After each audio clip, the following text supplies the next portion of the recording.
चलिए आगे बढ़ेंगे। सब इंस्पेक्टर भर्ती 2021 मामले में अब 14 जुलाई को सुनवाई होगी। कोर्ट सोमवार को फैसला सुना सकता है। इससे पहले फैसला शुक्रवार को हाई कोर्ट में सुनवाई हुई। सुनवाई के दौरान जस्टिस समीर जैन ने टिप्पणी करते हुए कहा कि हम राजस्थान की जनता को पेपर लीक से बने थानेदारों के भरोसे नहीं छोड़ सकते। अदालत ने कहा, एक तरफ तो सरकार कह रही है कि अभी भर्ती को रद्द करने का फैसला प्री मैच्योर होगा, वहीं दूसरी तरफ पेपर लीक में आरपीएससी सदस्यों और कोचिंग माफियाओं की मिलीभगत मान रही है। सरकार दोहरा मापदंड कैसे अपना सकती है?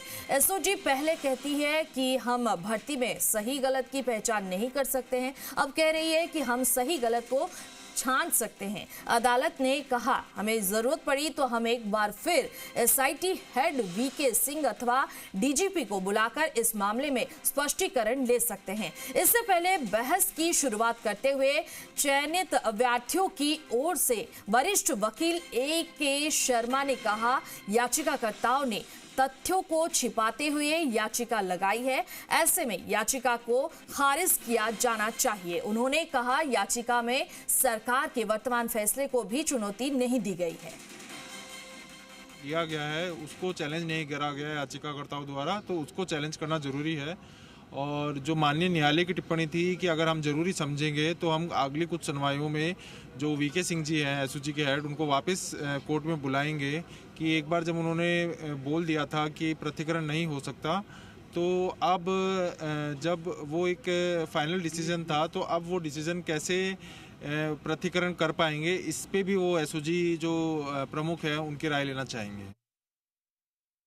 आगे मीटिंग चलेगी तो हम वीके सिंह जी को भी कॉल करेंगे और उनका भी एक बार है जो फिर व्यू देखेंगे कि फर्दर इन्वेस्टिगेशन ऐसी क्या हुई है जिसके ऊपर ये सेग्रीगेशन के लिए आप कह रहे हैं। और ऑनरेबल कोर्ट की एक बड़ी महत्वपूर्ण क्वेरी ये भी थी कि आपने जो रिकमेंडेशन दी है ये बड़े ही कॉन्ट्राडिक्टरी है। आपके पॉइंट 3 और 4 को जब आप देखेंगे तो उसमें ऐसा कहा हुआ है कि आगे आने वाली भर्ती में एज में रिलैक्सेशन देंगे और कुछ छूट देंगे। तो इसका क्या सेंस है? आप किसको छूट देंगे? जो 50 है या जो 800 है या जो 3 लाख जो कैंडिडेट जो इसमें बैठे हैं, तो उसके ऊपर उनके अलग अलग व्यू थे। कहीं पे भी कोई स्पष्ट कोई उनका व्यू नहीं था।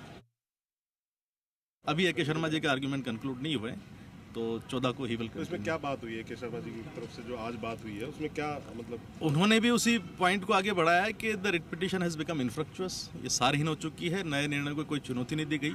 इसके अलावा कोर्ट की एक स्पेशल क्वेरी आज उस पॉइंट पर थी जो राज्य सरकार के निर्णय में 4 बातें थी। तो तीसरे और चौथे पॉइंट के ऊपर जो चौथा पॉइंट था कि जो कैंडिडेट्स हैं जो इस भर्ती के अंदर चयनित नहीं हो पाए, उनको एज रिलैक्सेशन के अंदर एज रिलैक्सेशन देते हुए, आयु सीमा में छूट देते हुए नई भर्ती के अंदर मौका दिया जाएगा।